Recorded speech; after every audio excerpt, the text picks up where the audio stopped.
What is up, racers? Welcome back to the channel for another video on Gran Turismo Sport, here for a whirlwind stop tour. I think that's the right phrase, analogy, something, whatever.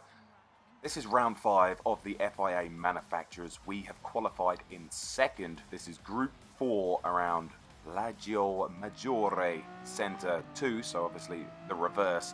Somehow we got second place. We're about a tenth and a half behind the BFR driver in the BMW, who, to be fair to him, runs away with this race.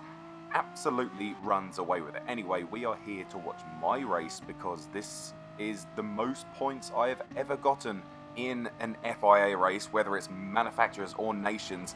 This is the most, so this is how it unfolds. And you know, it wouldn't be one of my videos without a bit of controversy or however you want to say it. So finishing out lap number 1, it doesn't take long to get around this lap, like 47 seconds, 48 seconds, whatever it is, but there's 28 laps.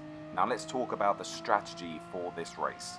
I am going to do the one stop, so pitting at the end of lap 14, halfway through the race, trying to do a little bit of fuel saving as well. I actually end up not putting in any fuel. The Megane is already so good at saving fuel, so a couple of short shifts here and there while I'm in the slipstream with the car in front is pretty good. I actually lose that slipstream pretty dramatically as he just runs away. He is very, very fast. Once again, congratulations to him. I think he wins the race by about 20 seconds. Anyway, first incident of the race. We will look at it from both points of view, but a little bit of a touch to the rear panel of my car. I hold the slide and get away nice and easy, but looking at it from him, obviously he's up the inside, I'm later on the brakes. He has lots of space. It looks really awkward there, but I think that's just a little bit of net coding issue, a little bit of desync, but it happens again on the next lap. The difference this time is there isn't the space for him to be on the inside. He tries to get on the acceleration early and just runs into me. I tried to give him the slightest of taps to show how annoyed I was at him, and it just spins him around. I didn't want to spin him. I can hear you in the comments section already calling me a dirty driver, and to be honest, I don't care, because all I wanted to do was just to tap him. But unfortunately, the physics model in this game spun him around. All I wanted to do was give him that tap, but unfortunately I tapped him too far back on his car, which effectively pit maneuvered him. But there we go, that happened. I didn't get a penalty, which is absolutely incredible.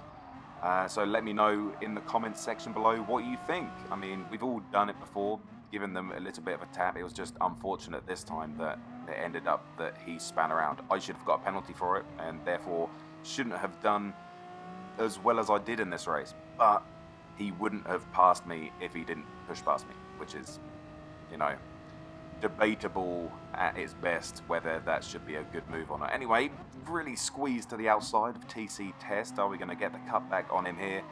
No, we're just going to chill behind him. He does graze against the wall there, but we are just going to sit in behind him until we go into the pits. Could have gone around the outside of him there, but just decided to sit in behind him. Now let's look at our tyres. Look at the bottom left hand side of the screen. Look at his tyres. Look at the tyre wear. I'm going to make it bigger for you now. There it is. Now we look at mine, and look at the difference. Those right hand tyres are so much worse than his.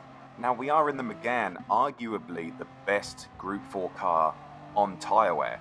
I would like to know if he's on a controller or a steering wheel, because we know how different either playing on a steering wheel or playing on a controller affects the tyre wear. So I would like to know that, but we do know that in the last BOP update a week or two ago, that the Megane was actually made heavier, 5% weight increase, so it will affect that tyre wear.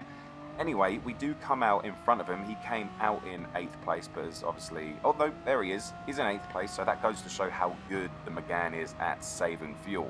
The two players in front of us, Ivan and Base Design, or whatever it is, they are both going for 2 stops, so we do need to keep an eye out for them later on in the race. Anyway, I figured at this point that I actually needed to save 2 laps of fuel. I was 2 laps under what I needed, so I went deep into that corner on purpose so I could sit in the slipstream of this McLaren. When you're in the slipstream, you can then save fuel a little bit more because the slipstream effectively pulls your car along, so you can accelerate at a lower rev count, so I can short shift a little bit more and save a little bit more fuel. And it was going very, very well, and you can see behind us as well, Zefix, the driver who we spun accidentally, is behind us and bearing down on us as well. So lap 22, we are behind him, and everything goes to crap. Everything goes to crap. It was going so freaking well. We were in the slipstream. We were keeping a distance to the Jaguar behind, but now our safety net has gone, and we have 6 laps remaining of this race. Also, he crashed there and got a 1.5 second penalty for hitting the wall. He could have had a podium finish, but now he's going to finish way down because of that extra added penalty as well. Thank you, Gran Turismo Sport. Anyway, lap 26, and he has caught up. He moves to the inside. I'm going to go for that cutback move, starting wide, hitting the apex nice and late, and getting on the power much sooner than he does, and it works. We're up into that second place again. Not a place to go around the outside coming through these S's, so he just sits in nice and smart. But as we come through here, I make another mistake. I tried to switch over to the radar. If you check my live stream, that's what I tried to do. I touch the grass, get a slide on, and there's contact again. Obviously, my mistake there. I tried to use the directional pads to move over to the radar so I could see where he is, because I knew I had enough fuel to finish out the race. I just made a mistake. Luckily, he didn't get a penalty for contact. Luckily, I didn't get a contact penalty as well. And we settle back in. Lap 27. He's not close enough to go for a move, so we're going to just attack the corner. But actually, we go a little bit deep. That does give him a little bit of a sniff up the inside, but we do get on the power as early as possible and cements ourselves in front again. Once again, he could try to go around the outside. Smart just sitting in behind, still saving that fuel as we come into the final sector of the race. Also, TC Test, he did get a 2-second penalty on that lap before, and he was sort of on the same strategy as Ivan, who is coming hot up on our tail as well. So it could have been a 4-way battle, but instead, that 2-second penalty, he sits back there, and it's a 3-way battle for second place. Zefix then on the outside, and Ivan with those fresh softs sitting behind. We managed to outbrake him, hitting the apex. He goes a little bit deep. We get on the power nice and early, and there's Ivan on those fresher softs up the inside of Zefix and coming through the S's. What is going to happen behind? Ivan just shows his face there in the bottom. He's going to have well, they're both not going to have the best run through there. Now we just have to be defensive. If we hold the defensive line, we will not get overtaken. He's going to try to go all the way around the outside, but because we have very, very worn tyres, we run a little bit wide, and now we can get the inside for the last corner, and it's a race to the line. I cannot believe we did it. What a finish. Zefix actually runs out of fuel in the background and nearly gets overtaken by TC Test, and that is second place. I think one more lap and Ivan would have got us, and I think TC Test probably would have shown his face as well, but there we go. 251 points. That is the most I've ever got in an FIA race.